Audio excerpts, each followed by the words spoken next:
You and your colleagues and the journalistic community have done to keep his legacy alive.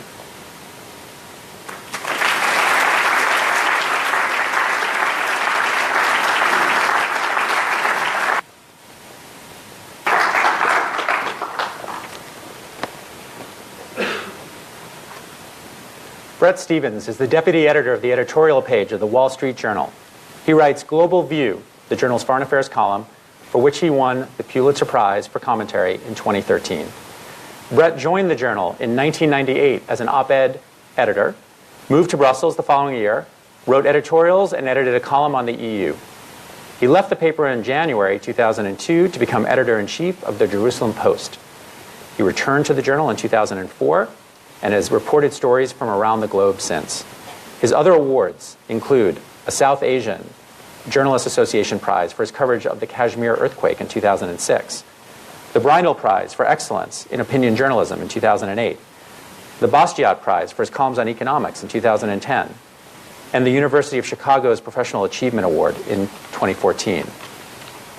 He is the author of America in Retreat, The New Isolationism and the Coming Global Disorder, published, I'll note, in 2014, which certainly seems prophetic today as we sit here in 2017. Bret graduated with honors from the University of Chicago and has an MA from the London School of Economics. Please join me in welcoming to UCLA this year's Daniel Pearl Lecturer.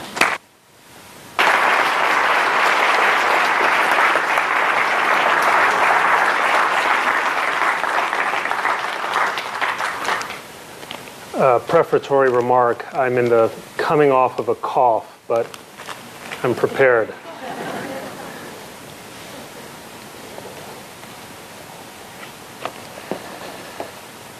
Well, thank you. Thank you for coming coming out this evening. I'm profoundly honored to have this opportunity to celebrate the legacy of Daniel Pearl, my colleague at the Wall Street Journal. The topic for this evening is intellectual integrity in the age of Donald Trump. I suspect this is a theme that would have resonated with Danny. When you work at the Wall Street Journal, the coins of the realm are truth and trust, the latter flowing exclusively from the former. When you read a news story in the journal, you do so with the assurance that immense reportorial and editorial effort has been expended to make sure that what you read is factual. Not probably factual, not partially factual, not alternatively factual. I mean fundamentally, comprehensively, and exclusively factual, and therefore trustworthy. This is how we operate. This is how Danny operated. This is how he died, losing his life in an effort to nail down a story. In the 15 years since Danny's death, the list of murdered journalists has grown very long.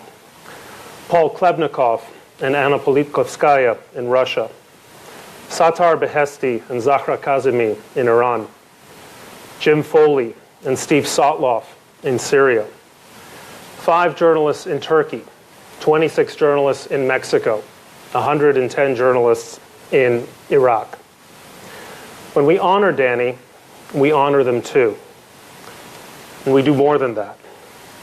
We honor the central idea of journalism, the conviction, as my old boss Peter Kahn once said, that facts are facts, that they are ascertainable through honest, open-minded, and diligent reporting, that truth is attainable by laying fact upon fact, much like the construction of a cathedral, and that truth is not merely in the eye of the beholder. And we also honor this, the opportunity to separate truth from falsehood, which is never more important than when powerful people insist that falsehoods are truths or that there is no such thing as truth to begin with. So that's the business we're in, the business of journalism. Or, as the 45th President of the United States likes to call us, the, and I quote, disgusting and corrupt media. Now, some of you may have noticed that we're living through a period in which the executive branch of government is engaged in a systematic effort to create a climate of opinion against the news business. The president routinely describes reporting he dislikes as, in all caps, fake news. The administration openly calls the press, quote, the opposition party, ridicules news organizations it doesn't like as business failures, and calls for individual journalists, including yours truly, to be fired. Mr. Trump has called for rewriting libel laws in order to more easily sue reporters and their news organizations. This is not unprecedented in American history, though you probably would have to go back to the administration of John Adams to see something quite like it. And so far, the rhetorical salvos haven't been matched by legal or regulatory action, and maybe they never will be. But the question of what Mr. Trump might yet do by political methods against the media matters a great deal less than what he is now attempting to do by ideological and philosophical methods. Ideologically, the president is trying to depose the so-called mainstream media in favor of media he likes. For example, Sean Hannity, Breitbart. Another way of making this point is to say that he's trying to substitute news for propaganda, information for boosterism. His objection to, for example, the New York Times isn't that there is a liberal bias in the paper that gets in the way of its objectivity, which I would think might be a fair criticism. His objection is to objectivity itself.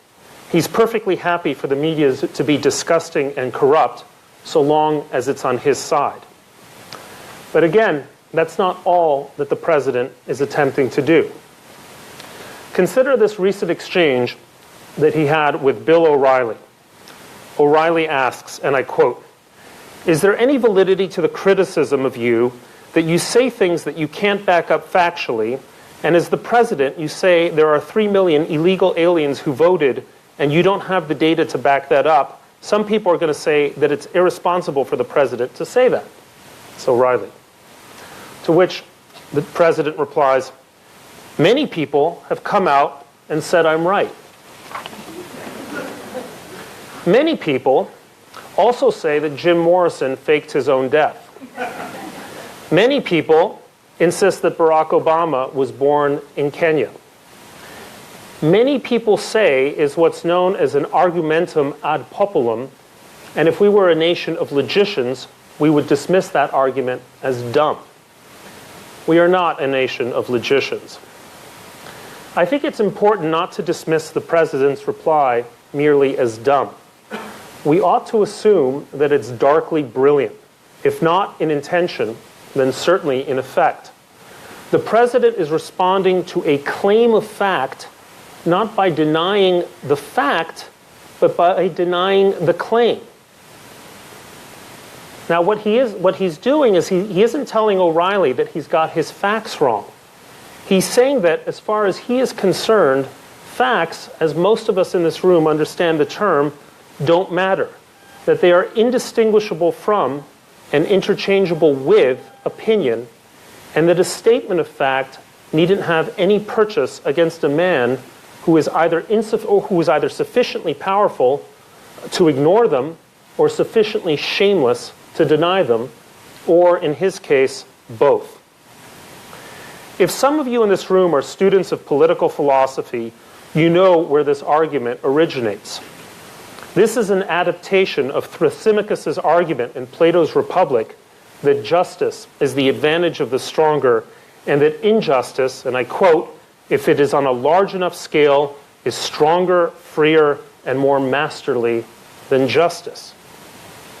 Substitute the words truth and falsehood for justice and injustice, and there you have the Trumpian view of the world. If I had to sum it up in a single sentence, it would be this: truth is what you can get away with.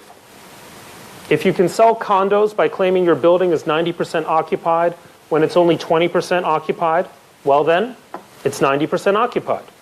If you can convince a sufficient number of people that you really did win the popular vote, or that your inauguration crowds were the biggest ever, well then, what do the statistical data and aerial photographs matter? Now, we could have some interesting conversations about why this is happening and why it seems to be happening all of a sudden.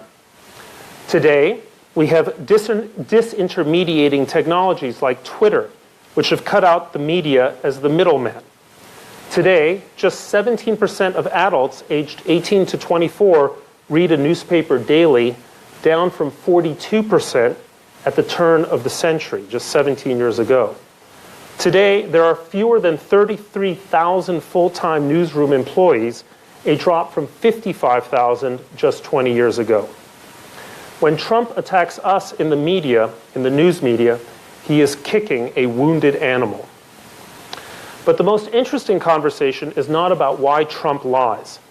Many public figures, celebrities as well as politicians, lie, and he's only a severe example of a very common type.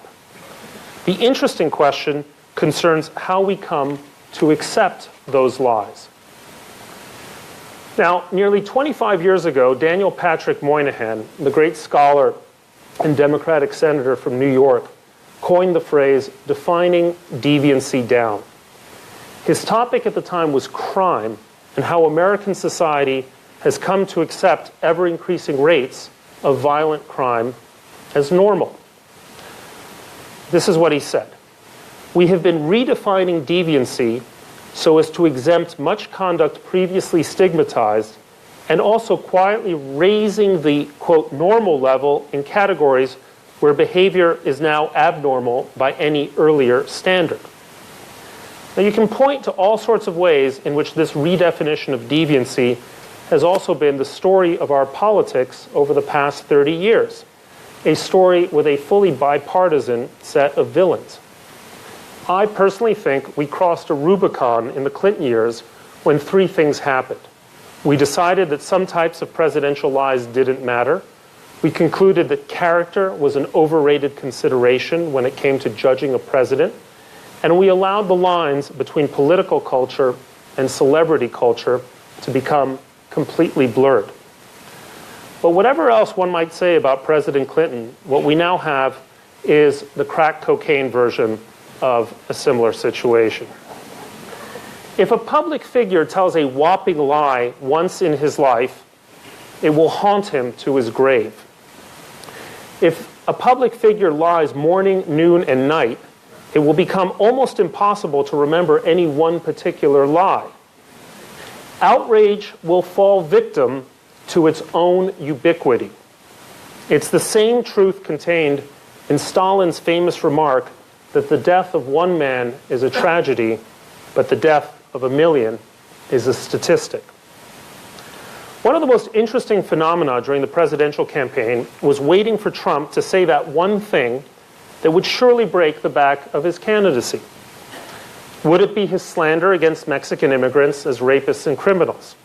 Or his slur about John McCain's record as a POW? Or his lie about New Jersey Muslims celebrating 9/11? Or his serial attacks on Megyn Kelly, a disabled reporter from the New York Times, or a Mexican-American judge? Would it be him tweeting quotations from Benito Mussolini, or his sly overtures to David Duke and the alt-right? Would it be his unwavering praise of Vladimir Putin?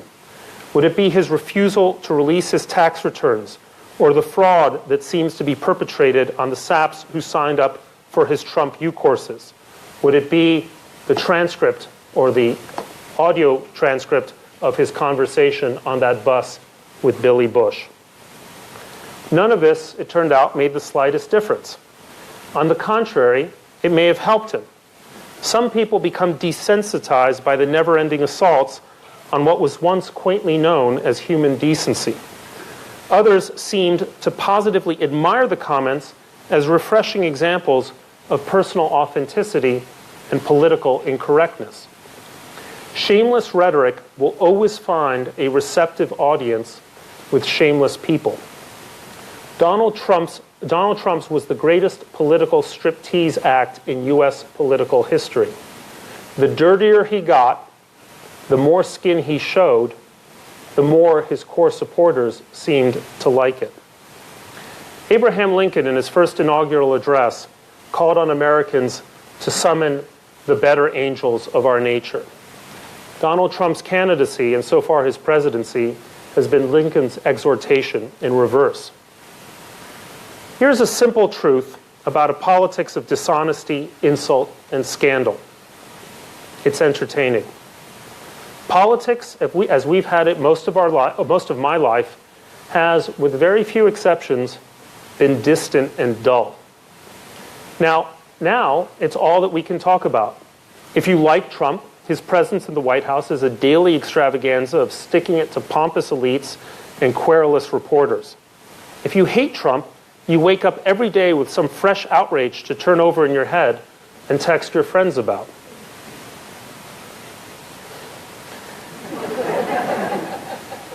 Whichever way, one of those friends is in the front row. Whichever way, it's exhilarating. Haven't all of us noticed that everything feels speeded up, more vivid, more intense and consequential? One of the benefits of an alternative facts administration is that fiction can pretty much take you anywhere. Earlier today, at his press conference, the president claimed his administration is running like, and I quote, a fine-tuned machine.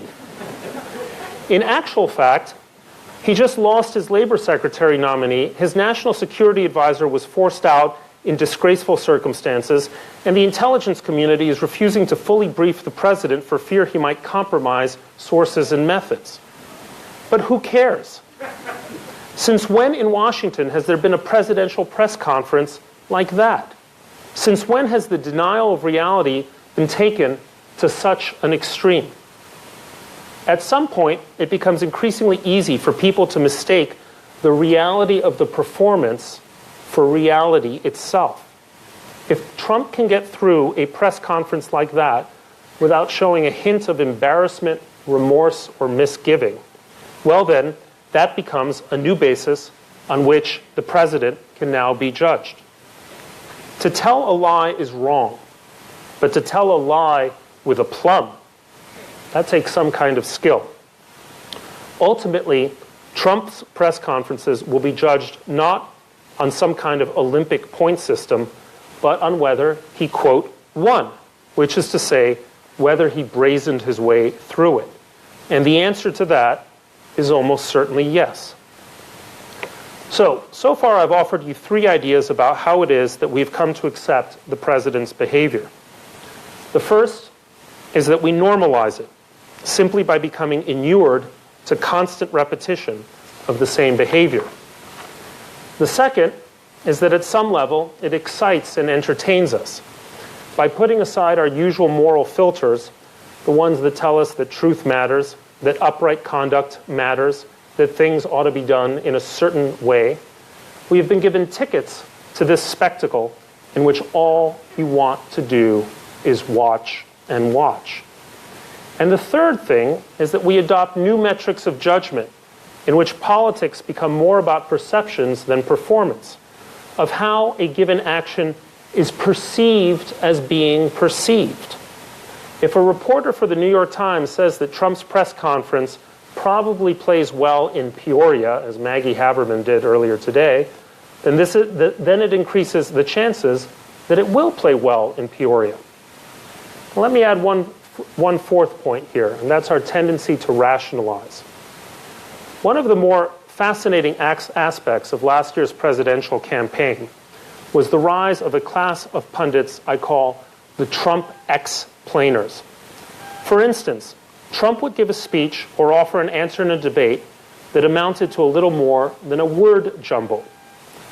But rather than quote Trump or point out that what he had said was grammatically and logically nonsensical, the Trump explainers would tell us that what he had allegedly meant to say. They became our political semioticians, ascribing pattern and meaning to the runestones of Trump's mind. If Trump said he'd get Mexico to pay for the wall, you could count on someone to provide a complex tariff scheme to make good on that threat. If Trump said that we should not have gone into Iraq, but once there, we should have, quote, taken the oil, we'd have a similarly high-flown explanation as to how we could engineer this massive act of theft.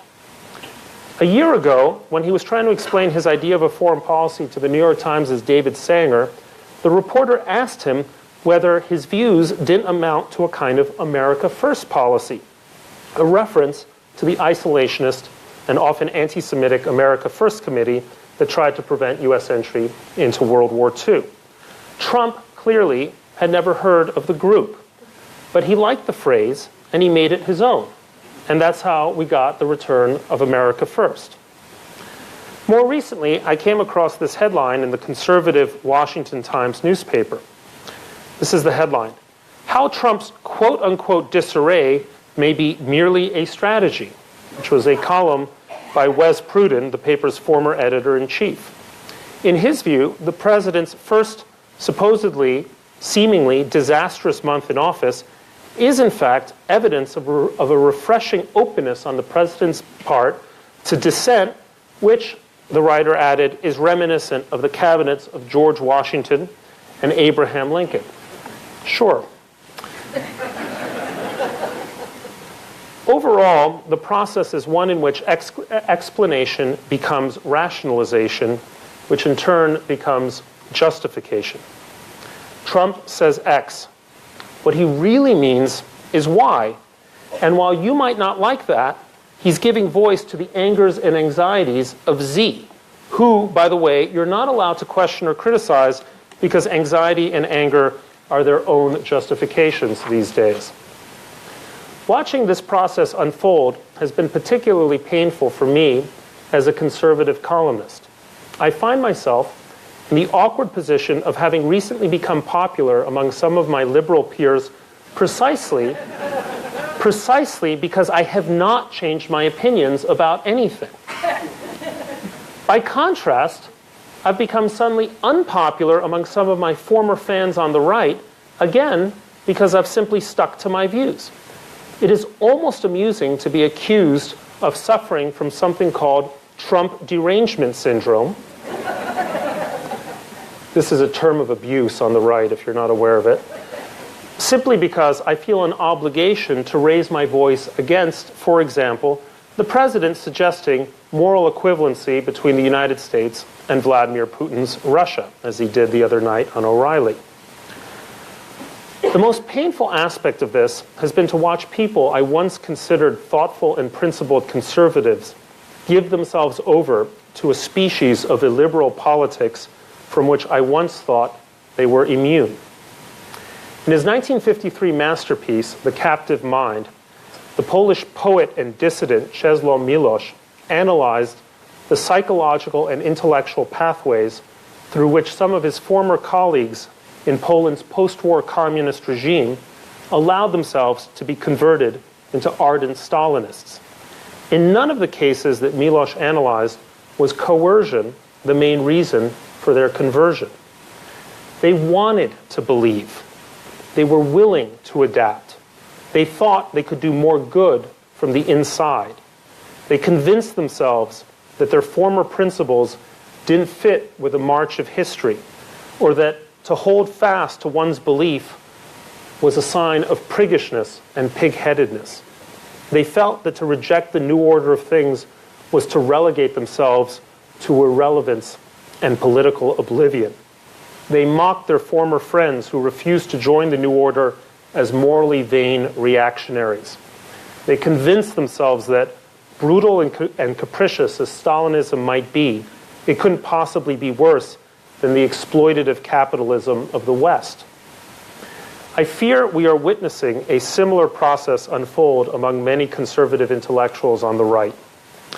It has been stunning to watch a movement that once believed in the benefits of free trade and free enterprise merely give itself over to a champion protectionist whose economic instincts recall the corporatism of 1930s Italy or of 1950s Argentina.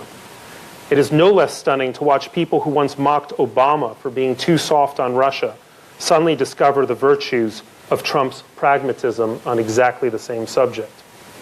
And it is nothing short of amazing to watch the party of one-time moral majoritarians who spent a decade fulminating about Bill Clinton's sexual habits suddenly find complete comfort with the idea that character and temperament are irrelevant qualifications for the highest office in the country.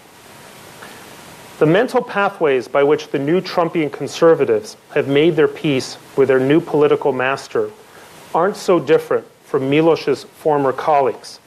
There's the same desperate desire for political influence, the same belief that Trump represents a historical force to which they ought to belong, the same willingness to bend or discard principles they once considered sacred, the same fear of seeming out of touch with the mood of the public, the same willingness to look the other way at comments or actions that they cannot possibly justify, the same belief that you do more harm, that you do more good than harm by joining than by opposing, and the same Manichaean belief that if Hillary Clinton had been elected, the United States would have ended as a country within 4 years.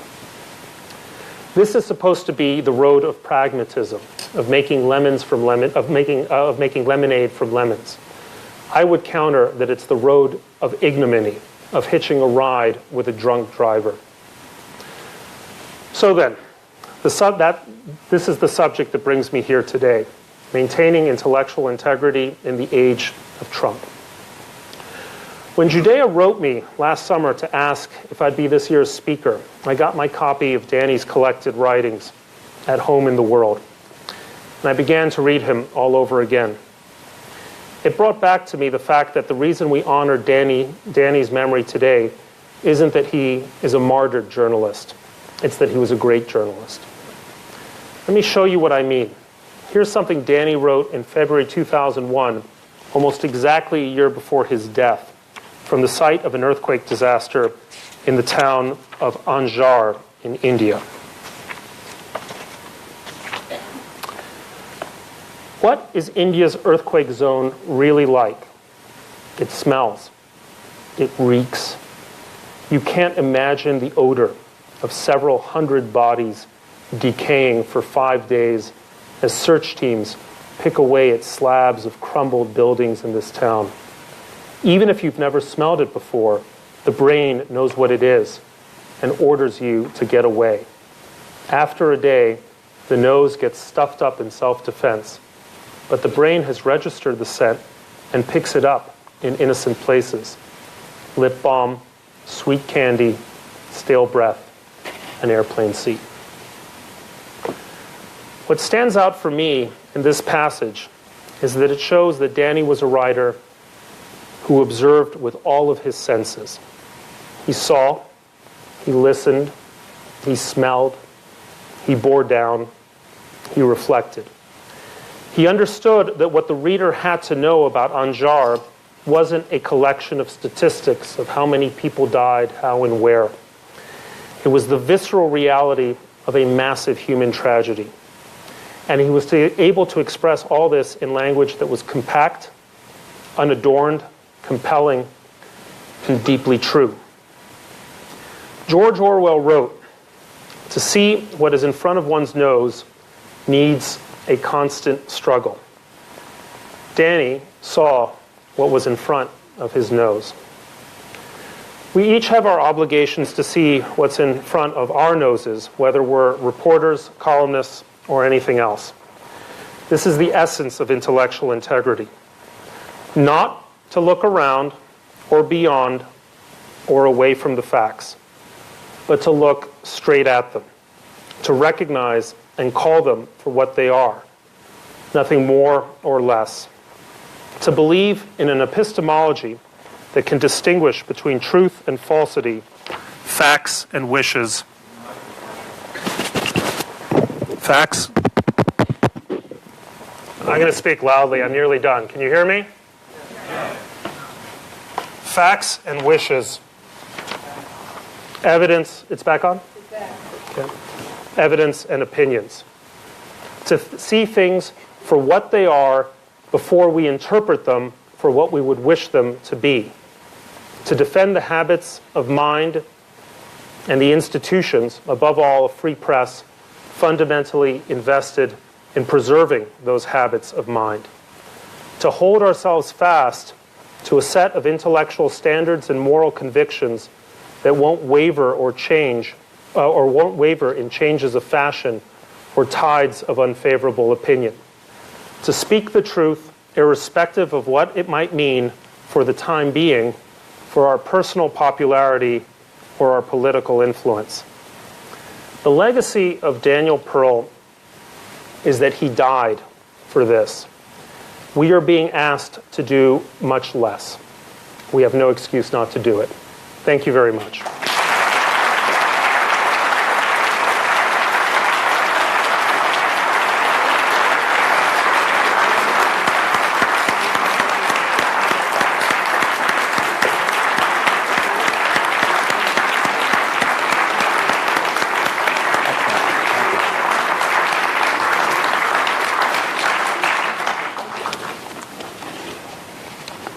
Bret, I'm going to confess I'm a New York Times reader, but you maybe swayed me to the other side. That was great.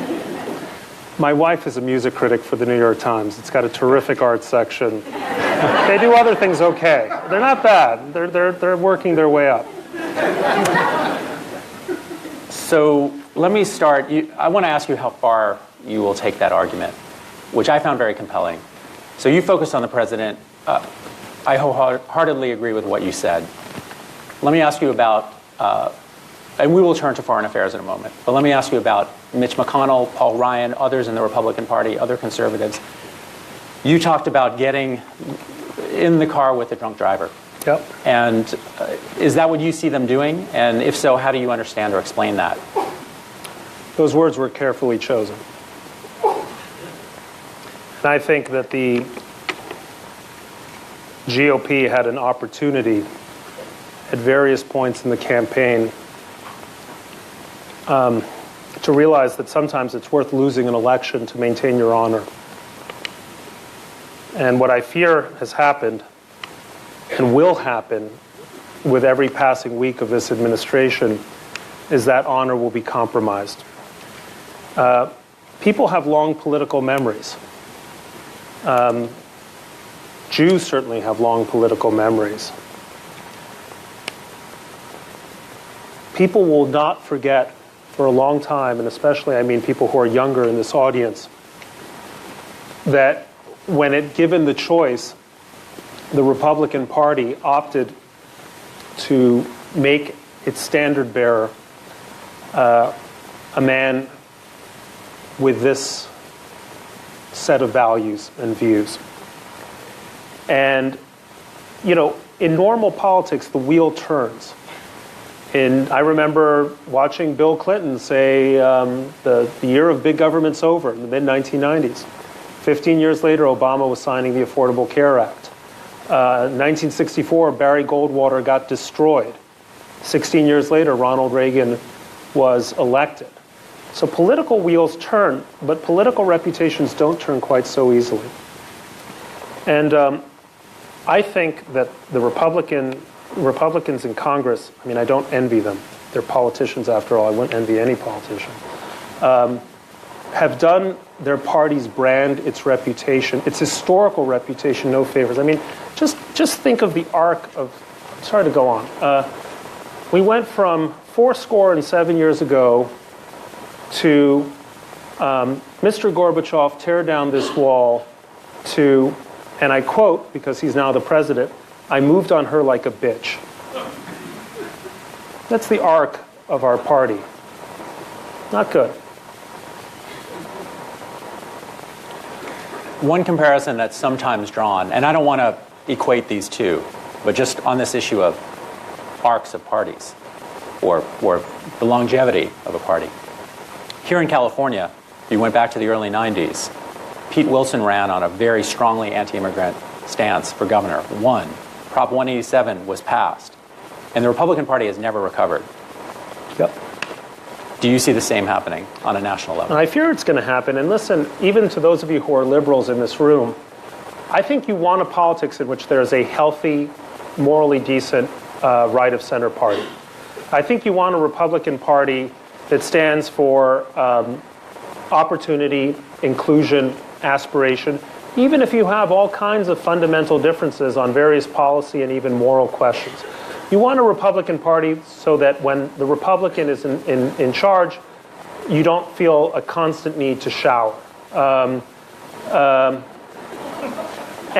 that makes for a healthy society. And by the way, one of my deep fears about a Trump presidency is that he's going to turn the Democrats crazy. And I think, in fact, that's his intention, which is to bring out the angry aspects on the left as well, and turn just as he turned the Republican Party into a party of its fringes, do sort of affect a similar transformation by way of reaction to the Democratic Party. And that's an unhealthy politics. America has been extraordinarily well served by having two major parties that are centrist parties, right? Two major parties where you don't wake up in the morning and say, so-and-so won, I'm buying a ticket, to Ottawa, New Zealand, wherever people buy tickets to these days, and have to leave. I grew up in Mexico City, so I know what dysfunctional politics can look like, although in that case it was just a one-party system. But we're heading in a bad direction if this continues. And I'll just say one more thing. I think it's my task as a conservative columnist to do my tiny little bit in upholding the honor of the conservative political tradition in its best form. That's effectively the way I see my role. It's admirable, and you do it well. Let me turn to a couple of the foreign policy issues you raised. Maybe we could start with Russia. So in my life, the Republican Party has always been known as a strangely anti-communist and even anti-Russian party. And up until 2 years ago, I would have thought that was still true. And as you pointed out, somehow this change has occurred. So we could explain the causes of it, but I'm interested in your view on the consequences. So one, what do you see happening in the next year or two with regard to the U.S.-Russia relationship? And do you think in terms of I don't know how to characterize what's happening in terms of Trump and his entourage in Russia, but do you think we're at the beginning of that story, the end of that story? Where do you see us in a year? As Niels Bohr said, the prediction is very difficult, especially about the future. I always thought it was Yogi Berra. No, it's a profound observation. People don't think about it enough. But Niels Bohr was a physicist at a level to think it through. Look, there are two questions. One is a simple political guess, which is that ultimately Putin and Trump will not be able to get along. These are two alpha male types. George W. Bush looked into Putin's soul, and 8 years later, the relationship was in a dreadful situation. Obama wanted his reset with Putin, same deal. I don't think it's going to turn out better for Trump, and it might happen in a fairly rapid way. Assuming, and this is a giant assumption, that there isn't some piece of compromat that the Russian government has over the 45th president of the United States, which is just a kind of one of those head-exploding thoughts that happens to be true. Can you explain his relationship with Putin, though, any other way than that? Yeah. I don't want to derail your answer, but that's such an important element for so many people. What is it that motivates him? And that's one obvious Well, the thing is, we don't know. I don't want to allege things I don't know.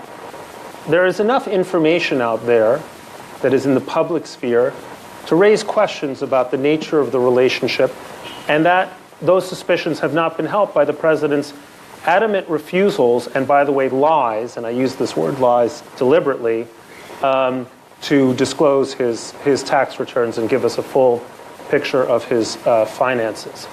But there are other explanations that are, in some sense, less compromising, but not less excusable. One of them is what seems to be a fascination with the president for autocratic figures and autocratic methods of government, where he will praise Putin repeatedly as a strong leader.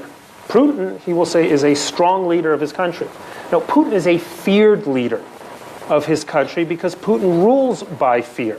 And ask Alexei Navalny or Garry Kasparov or any number of journalists, one of whom was recently poisoned, Vladimir Karamurza, who's just recovering from being in a coma, about what Putin's regime is like. So you have a president democratically elected who seems to worship the concept of the strong leader as it was sort of defined in the 1920s and 1930s as the charismatic man of action who doesn't care about parliamentary niceties, doesn't care about democratic rights, doesn't care about respecting the ongoing institutions of a free civil society. And in that sense, Putin seems to be a kind of a pretty good role model for this president. That he does all this, why can't we? Let me turn to the intelligence community. So Other yesterday, than that, I'm a great supporter of the president. is there anything you like about him? You know, the standard line, you know, he's raised wonderful children. I don't think that either.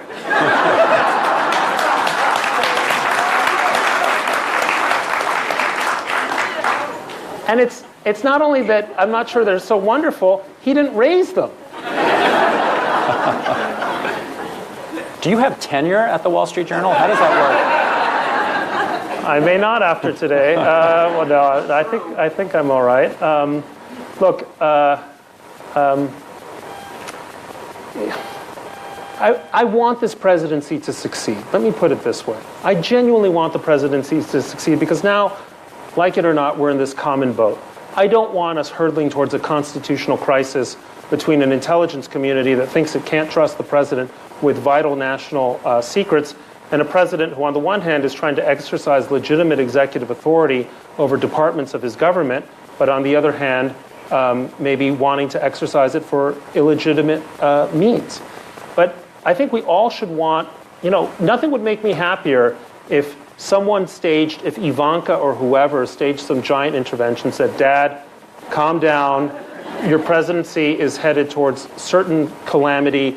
You don't want to be remembered the way we remember Nero, Caligula, other figures in history. Let's just have a normal Republican administration, shut up and let Mattis do whatever and bring in someone reasonable on other fronts. So I want him to succeed. I don't, you know, and by the way, when Obama was president, I wanted him to succeed too. I think that should be, that's a patriotic standard. But, you know, being raised by a mother who believed that criticism was the highest form of love, I also feel I have to exercise my critical responsibilities too.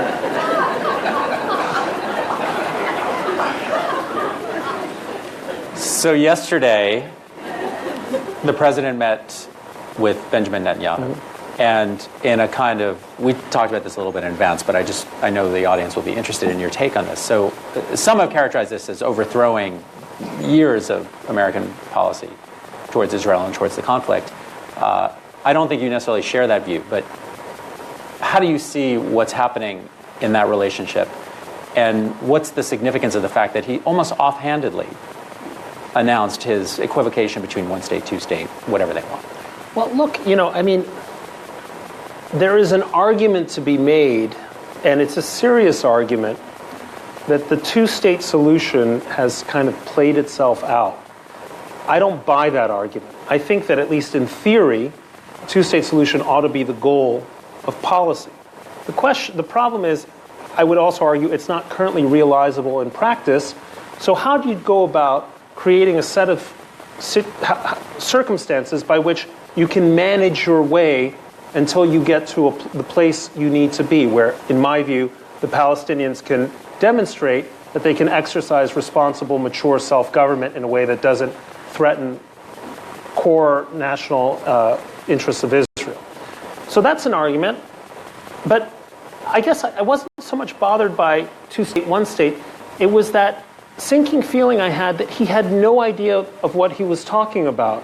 And this is the wonk in me that actually believes that you should have some, at least pretense of knowing what's going on. I mean, this has only been the daily newspaper fare of Donald Trump. Donald Trump was born in 1946. Israel comes into being when he's 2, all right?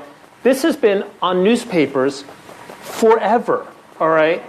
And anyone, you would think, you would feel this embarrassment about not having what seems to be a kind of passing acquaintance with what these subjects are about beyond kind of the flickering reflection of an impression you had on the TV. And that also bothers me. I think the presidency is a job that comes with certain requirements, intellectual requirements. And by the way, if there are people in this audience maybe who will say Stevens is such a snob, believe me, I've been in green rooms with people who've told me this. I once made the case on Fareed Zakaria, as I said, the American people deserve a president who can speak grammatical English. Right? I was debating someone who was a columnist for the Washington Times, a supporter of Trump. She looked at me, she said, that is so snobbish. Now, here you have a president whose main objection is, it seems, that he has to, oprime dos para español, like God forbid people are speaking other languages. Maybe someone could make that case, but I just want him to speak my own language. And I don't think it's too much to ask. And I know that I'm coming across as a terrible cultural elitist. I'm not a cultural elitist, right? My mother has a high school degree from nearby here, by the way, and came to this country as a refugee. I just don't think it's a much of a requirement. And I think, by the way, it says something about us culturally when the idea that you should have some intellectual preparation for the job of the presidency is considered a kind of elite and therefore suspect idea. Since you mentioned you brought up refugees and this question of his competence. So one of the theories that I've heard from a conservative, not a liberal, is that what most people would characterize as the chaotic, catastrophic rollout of his executive order was neither, and in fact was planned or intended, wanted, welcomed, and that there's some desire that it was so badly done and so ill thought out and so poorly written and drafted that it could only have had some ulterior motive. This must be Jack Goldsmith. Yeah. He's one of the people who has said this, but others have too. And so, do you respond to that and tell me what you think? This entire speech, which I hope gets published somewhere, this entire speech is an effort to counter that view, which is to say, you have the evidence before you is that an executive order of questionable legality was rolled out in an unquestionably incompetent way, creating a huge political furor that consumed the political agenda of a president who has only so many weeks to start getting things done legislatively. And the smart people say, there's a pattern here. And they're smart enough to see the pattern, right? Because they can't simply accept that incompetence, idiocy, and ill will are powerful forces in this world. This is essentially a problem that any intellectual person confronts at some point, which is that you can figure out something clever to say about unclever things. And there's a danger in mistaking your own cleverness and your ability to create these patterns out of nothing from failing to see the thing for what it is. Again, I come back to this Orwell quote, to see what's in front of one's nose requires needs a constant struggle.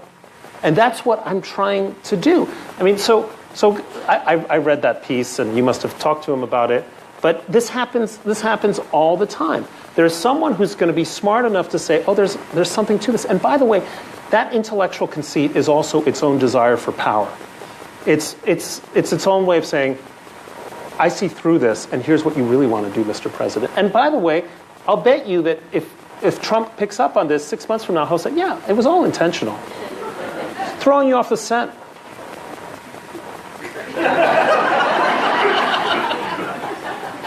I'm going to ask one final question and open it up. So one of the interesting things about your biography, which you referenced earlier, is that you grew up in Mexico. And so here in California, we obviously have a deep, long-standing relationship with Mexico, but that was not always a happy one. No, not always a happy one. And obviously a signature feature of the campaign, but it's also one of the most important trading relationships we have, very important political relationship. So what would you like to see the U.S.-Mexico relationship look like? I'd like Americans to realize that we are blessed to have Mexico as a neighbor.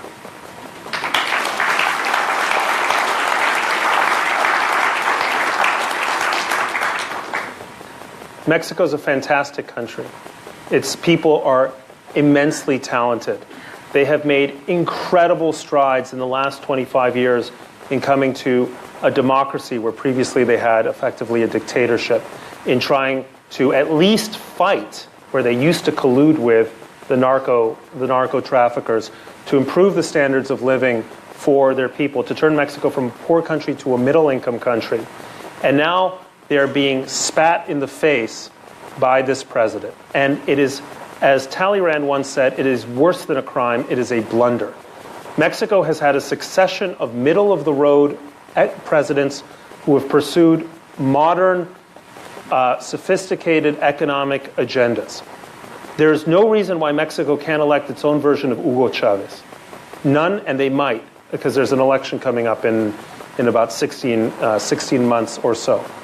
And just imagine what would happen to the United States if we had today's Venezuela on our border, a massive refugee crisis, starving people south of the border, an anti-American dictator making friends with Syria, with Iran, with Russia, which is what the Chavistas have all done.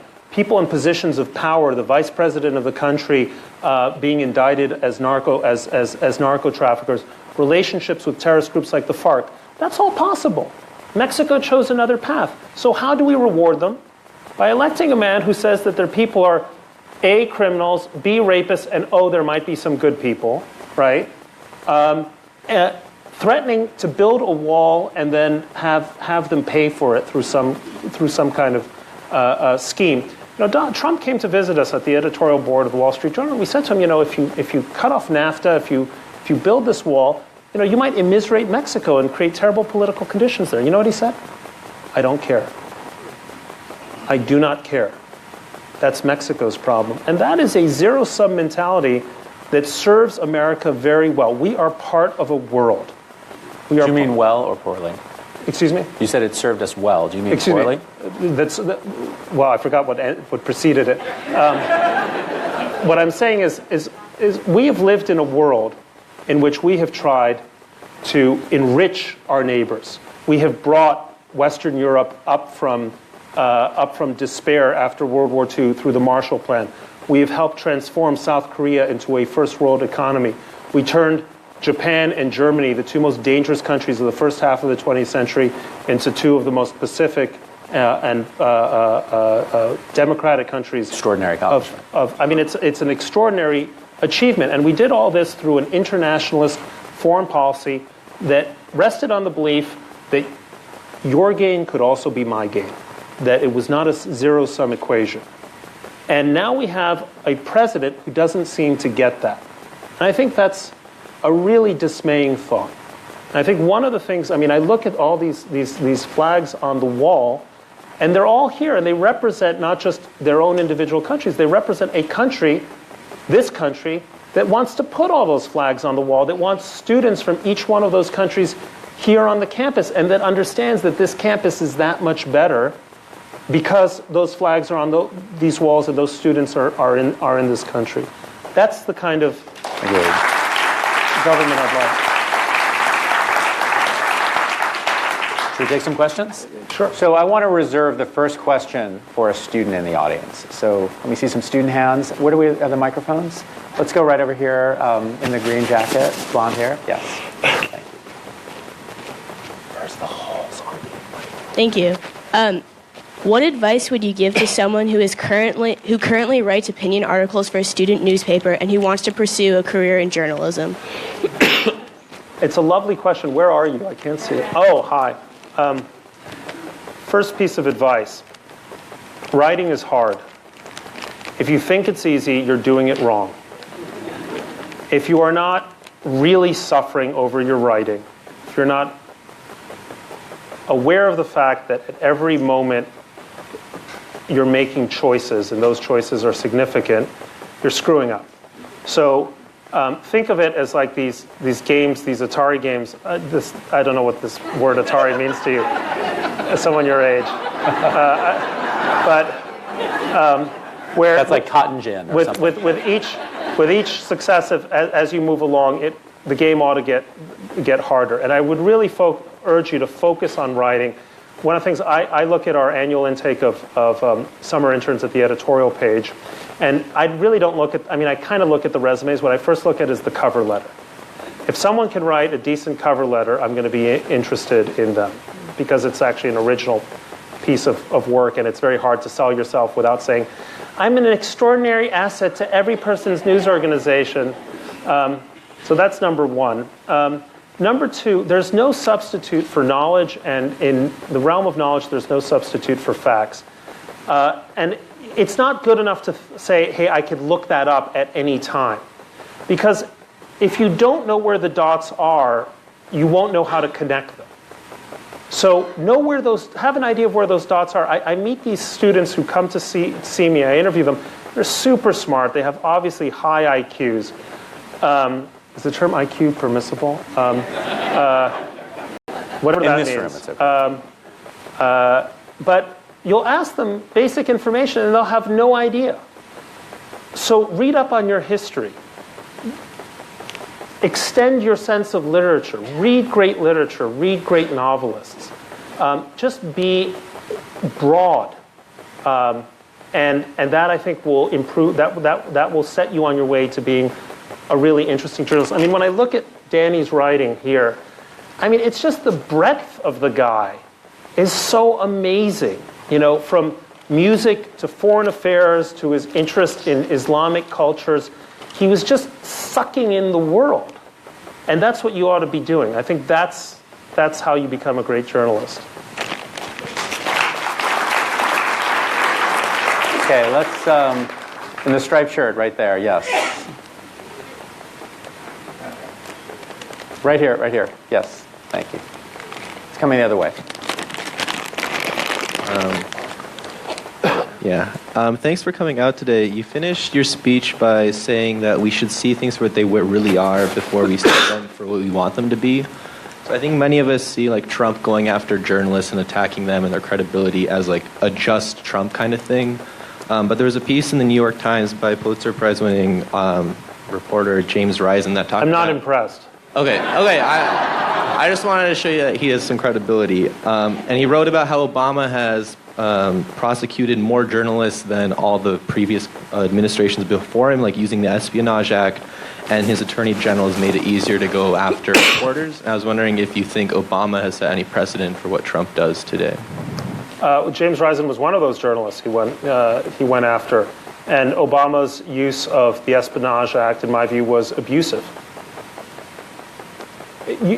As I mentioned, I'm a conservative columnist, and it may shock you, for those of you who don't know me, to realize that I spent the last 8 years criticizing the last guy. But that's all seems... Look, as a columnist, you call him as you see him. I'm not playing for a team. I'm playing for my integrity. That's what I'm doing. I'm not I'm on the R side, so we've got to get the R's in, because every now and then I might get a justice I agree with. But look, Obama's, to your point, I think Obama's use of the Espionage Act, which should really almost never be used except maybe in times of national emergency, was abusive. President Trump has been in power for 3 weeks and 5 days, feels longer. I certainly hope he doesn't use those kinds of authorities, but part of the speech, and I think this is important to note, I'm not so much interested, if Trump starts sort of trying to sue newspapers, there's going to be a huge blowback. And I don't think he's going to be very successful. What I worry about is what seems to be an assault by the president of the whole concept of fact, the whole concept of news, the distinction between news which might be imperfect or sometimes inaccurate and fake news, which is written with an intention to deceive and bamboozle.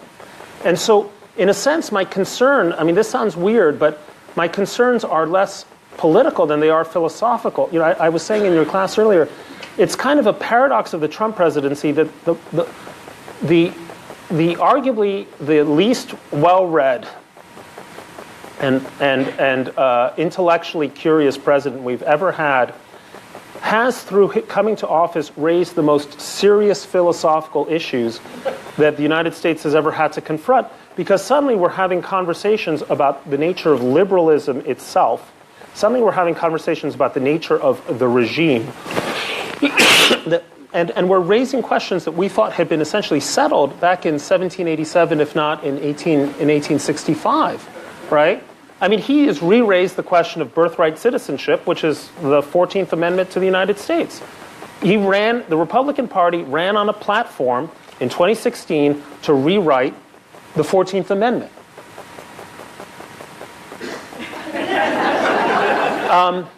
And so his administration raises these kinds of dilemmas and questions, which we thought the argument was invade Iraq, don't invade Iraq, raise taxes, lower taxes, more environmental regulation, less so.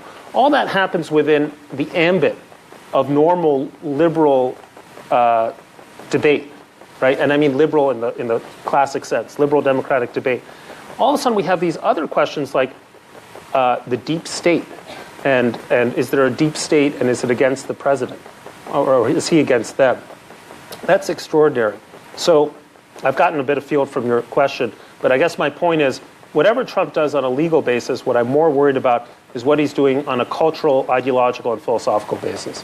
I mean, it has been, in a sense, a giant civics lesson for a lot of people in this country. I'm just thinking about going back to the refugee issue. When the Ninth Circuit was having their debate about it, there were tens of thousands of people watching on live stream. And you can see this in Google results, trying to figure out, what does this word mean? What does this thing mean? Let me say one more thing. We never saw that before.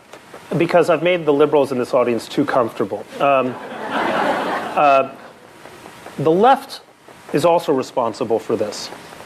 It's also responsible. You know, in the 1990s, the right threw a hissy fit about the character of the president. They said character counts, and Bill Bennett came out with books like The Death of Outrage and so on. And you know what?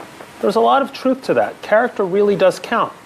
And the argument of the left is, I don't care who the president is fooling around with so long as he's competent, right? Now all of a sudden we have a president whose character really is rebarbatively alarming. And all of a sudden Democrats are discovering the importance, or certain kinds of liberals are suddenly discovering the importance of, like, well, what about character? What about standards? You know, we have a president who doesn't believe in truth. Well, certain academics on the far left have been waging a war against foundational concepts of truth for generations, and people on the right, you know, have been sort of tearing their head out about it. Now all of a sudden liberals are discovering, you know, facts are facts. Some things are just true. And these ideas of foundational truths sort of matter. They're discovering morality and civics and politics, and they're discovering, by the way, that it's not nice when the President of the United States slanders the country in a live TV interview and compares us to Vladimir Putin's Russia. So I just want to put it out that the forces that have brought Trump into office are not just forces on the right. They've also been forces on the left. No questions. Let's go here in the middle, dark blue sweater. Thank you. Thanks. Thank you for your talk. I mean, I think you bring a lot of issues that are true. And I guess what is the solution? Because America clearly has become very divided. And I kind of look at it, I'm a scientist, so I look at it as a pendulum, that when the left becomes more left and they don't see their own issues, then the right becomes more right, and they don't see their own issues. And to your point, each one tries to defend their own, you know, president, even with the mistakes that they do.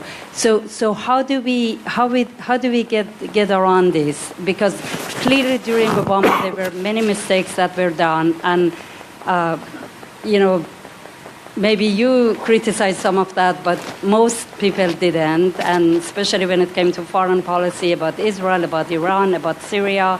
And, you know, I think on the right, you know, with Trump, obviously some of the issues are very clear and it's easier to criticize. But I think during Obama era, people just didn't do that. And I think that resentment, to your point, created the whole situation now that there is, you know, okay. Thank you. I mean, I guess my short answer would be good manners and civics.